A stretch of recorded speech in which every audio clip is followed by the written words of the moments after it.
Hola, ¿cómo están? Muy buenos días, feliz viernes. Ya hemos llegado al final de esta semana, una semana que fue mejorando en cuanto a lo climático. Fabián, ¿cómo estás? Hola, ¿qué tal? ¿Cómo te va? Muy buenos días. Estamos con Patricia Brochero y quien les habla, Fabián Miró. Está el Chino, está Marian, Mauro y Marcelo. Estamos los que somos, no hay más. No creo que nos falta nadie, ¿no? Estamos los que somos, ¿no? No, decía, digo buenos días, último día de la semana, porque ayer me adelanté, como es mi costumbre, suelo ir un poquito acelerado. Claro, y bueno. En víspera del Día del Periodista. Qué bueno, qué interesante, ¿no? Qué interesante justamente en estos tiempos, Fabián, donde está tan cuestionado el rol del periodismo. Sí.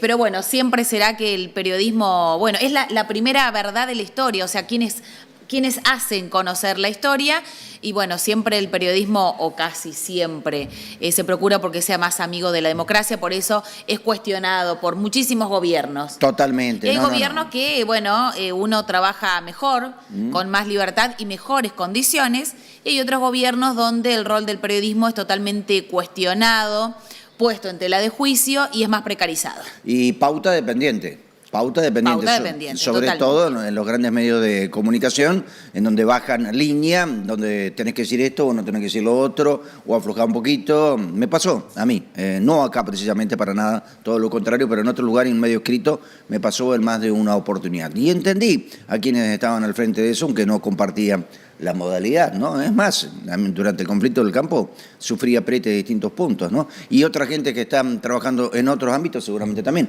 Hoy también hay algunos inconvenientes, así que bueno, hay quejas de periodistas de renombre como Leuco, Nelson Castro, por algunos avances del gobierno en lo que tiene que ver con algunas editoriales, ¿no? Y yo creo que, bueno, cada cual es libre de expresar mientras no ofenda, ¿sí? No ofenda, está bien. Y el periodismo tiene que ser crítico, yo lo entiendo así. Y el periodismo tiene que ser uno solo. Ni ser opositor, ni ser oficialista. Periodismo, nada más. A veces eso molesta. Así que, por anticipado, feliz día del periodista. Nos invitaron para estar mañana en Agroactiva a las 12, pero va a ser complejo llegar a esa hora, más un sábado.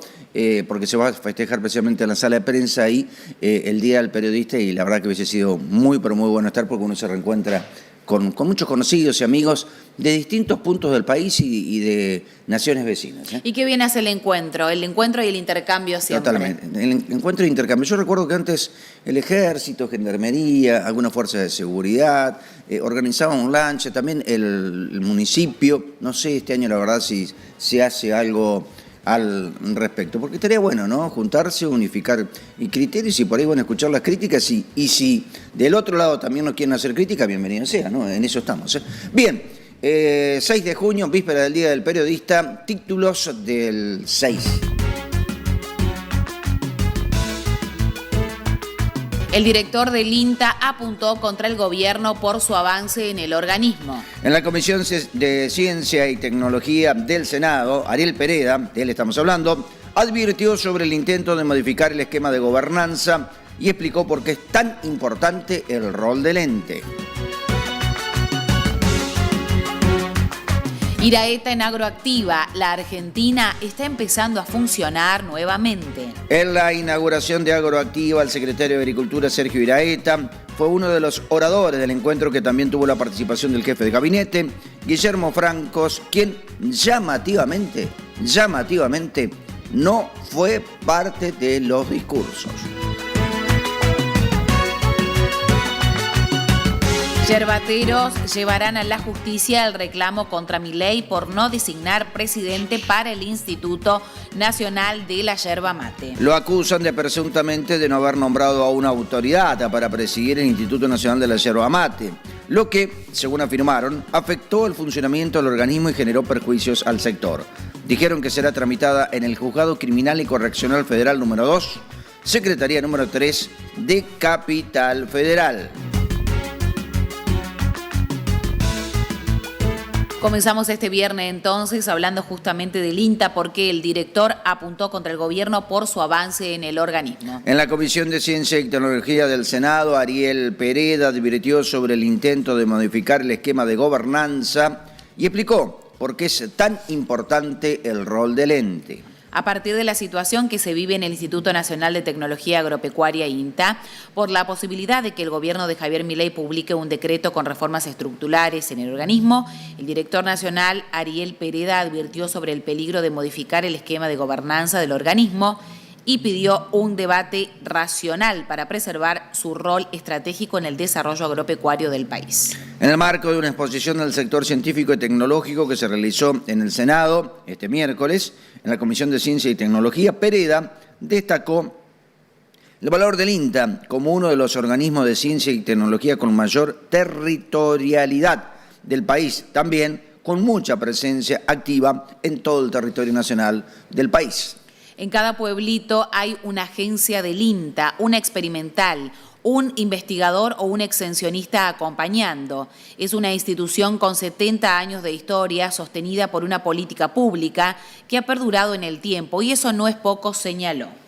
Pereda remarcó las particularidades del organismo que por ley tiene como eje central la generación de conocimiento y tecnología para el sector agropecuario, el sector productivo más importante del país. Subrayó especialmente la singularidad de su modelo de gobernanza que tiene este ente.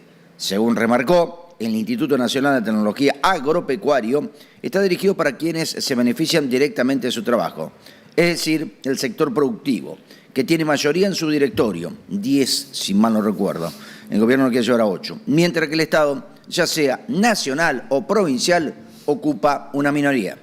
Por eso, y a partir de los avances del gobierno, Pereda explicó ante los legisladores que es clave para garantizar que el INTA mantenga una orientación de largo plazo independientemente de los vaivenes políticos. Y mencionó que hoy está en riesgo. El actual gobierno propone modificar esa composición y otorgar la mayoría del Estado. Parece un cambio menor, pero no lo es. Lo que está en juego es la posibilidad de que el INTA se convierta en un organismo que va y viene según el color político de turno. Eso sería gravísimo para una institución científica, alertó. Bien, continuamos y hablamos ahora sobre Iraeta en Agroactiva. Expresó que la Argentina está empezando a funcionar nuevamente. En la inauguración de Agroactiva, el secretario de Agricultura, Sergio Iraeta, fue uno de los oradores del encuentro, que también tuvo la participación del jefe de gabinete, Guillermo Francos, quien llamativamente no fue parte de los discursos. En la 31ª edición de Agroactiva realizó su inauguración formal en la segunda jornada en un clima de entusiasmo y optimismo, consolidándose como una de las muestras más importantes del campo argentino. Con la presencia de destacadas autoridades nacionales y provinciales, el evento se erige una vez más como el epicentro de la innovación agroindustrial y un espacio clave para el sector productivo. La inauguración oficial contó con la participación del jefe de gabinete y ministro de la Nación, Guillermo Francos, el gobernador de Santa Fe, Maximiliano Puyaro, la vicegobernadora de Córdoba, Miriam Prunoto, y el secretario de Agricultura de la Nación, Sergio Iraeta, entre otros funcionarios. Junto a ellos, la directora general de Agroactiva, Rosana Nardi, quien se emocionó al destacar que esta edición exhibe la exuberancia del campo, que deja en claro que Agroactiva es una verdadera revolución del encuentro. Durante el segundo día, una multitud recorre la agromuestra, hoy ya estamos en la tercera, no anteúltima, ávida de conocer los últimos desarrollos y de sentir el pulso de un sector que, a pesar de los desafíos, se muestra esperanzado y dinámico. Un hito en esta edición es la cifra récord de más de 900 expositores que posicionan a Agroactiva como la muestra con mayor superficie en su historia. Yerbateros llevarán a la justicia el reclamo contra Milei por no designar presidente del Instituto Nacional de Yerba Mate. Lo acusan de presuntamente no haber nombrado a una autoridad para presidir el Instituto Nacional de la Yerba Mate, lo que, según afirmaron, afectó el funcionamiento del organismo y generó perjuicios al sector. Dijeron que será tramitada en el Juzgado Criminal y Correccional Federal número 2, Secretaría número 3 de la Capital Federal. El presidente Javier Milei sería investigado en Buenos Aires por una denuncia de productores yerbateros en Misiones. Así lo resolvió la Cámara Federal de Apelaciones de Posadas, que definió que el Juzgado Criminal y Correccional Federal número 2 de la Ciudad Autónoma de Buenos Aires deberá encargarse de tramitar la denuncia penal presentada contra el mandatario. Lo acusaron de no haber designado una autoridad para presidir el Instituto Nacional de la Yerba Mate, lo que según afirmaron, afectó el funcionamiento del organismo y generó perjuicios al sector, sobre todo a los pequeños productores. Una opinión sobre el tema tras la decisión judicial en la Secretaría de Agricultura, y allí dijeron que no tenían comentarios al respecto. La causa se inició a partir de la denuncia de 5 productores de Oberá y Aristóbulo del Valle, quienes sostuvieron que el gobierno incumplió la ley vigente al no nombrar el presidente del instituto, un cargo necesario para que justamente el Instituto Nacional de la Yerba Mate pueda fijar el precio de la hoja verde, entre otras funciones. Sin esa figura aseguraron que el mercado quedó desregulado. El presidente de la Nación no ha cumplido con su obligación de designar un representante, quien oficia conforme lo determina la reglamentación como presidente del instituto, expresaron en la denuncia.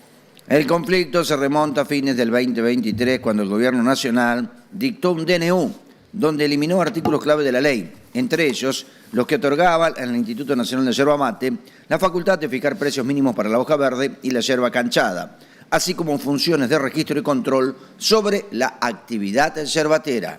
Ante esta situación, los productores recurrieron a la justicia. La Cámara Federal de Apelaciones de Posadas suspendió los efectos del DNU respecto al Instituto Nacional de la Yerba Mate. Con ese fallo, los funcionarios originales del instituto habían quedado vigentes. Por eso, los productores indicaron que el Poder Ejecutivo debía cumplir la ley y designar a su presidente. La falta de designación, dijeron, impide fijar precios justos y deja al sector a la deriva con riesgos de sobreoferta, especulación y pérdida de rentabilidad para los pequeños productores y yerbateros. Bien, vamos a continuar y en este caso en Córdoba intentaban trasladar toneladas de granos sin la documentación legal. Los controles fueron realizados por Gendarmería Nacional en rutas claves del sur cordobés. Intervino el ARCA a través de su área de fiscalización agropecuaria. En un nuevo operativo de control de transporte de carga agrícola, efectivos de la Gendarmería Nacional, Fuerza de Seguridad Federal, destacaron el intento de traslado de más de 200 toneladas de grano sin la documentación legal correspondiente en la provincia de Córdoba. La irregularidad fue descubierta durante inspecciones llevadas a cabo por personal del Escuadrón Seguridad Vial Santa Catalina en la Ruta Nacional número 158 y Provincial número 30, en cercanías de la localidad de Chucul, Las Higueras y la ciudad de Río Cuarto. Durante el operativo, los gendarmes inspeccionaron varios camiones y constataron que 2 cargamentos, uno con 105.000 kilos de maní y otro con 99.600 kilos de maíz, presentaban serias inconsistencias. En algunos casos, las cartas de porte, que es el documento obligatorio que ampara el transporte de granos en el país, estaban vencidas y en otros directamente no se presentaba ningún tipo de documentación respaldatoria. Es cierto, negro, pasando limpio, ¿no? Ante estas irregularidades se dio intervención en la Agencia de Recaudación y Control Aduanero, ARCA, ex AFIP, a través de su área de fiscalización agropecuaria de la Dirección General Río Cuarto, ARCA DGI, la cual tiene competencia directa en el control de este tipo de operaciones. La carta de porte electrónica es un instrumento clave en la trazabilidad del transporte de productos del agro y forma parte del sistema que combate el comercio informal y la evasión impositiva en el sector. Su omisión o falsificación constituye una falta grave que puede derivar en sanciones económicas, decomiso de la mercadería y causas judiciales. Muy bien, desde Gendarmería Nacional remarcaron que este tipo de controles forma parte de una estrategia de fiscalización conjunta con organismos nacionales para prevenir maniobras de evasión fiscal, controlar el origen ilícito de la mercadería y garantizar la transparencia en la cadena comercial del agro. El procedimiento refuerza la creciente vigilancia sobre el transporte de granos en Córdoba, una de las provincias con mayor producción agroindustrial del país y donde se han detectado en los últimos años numerosas maniobras irregulares vinculadas a la comercialización informal del sector.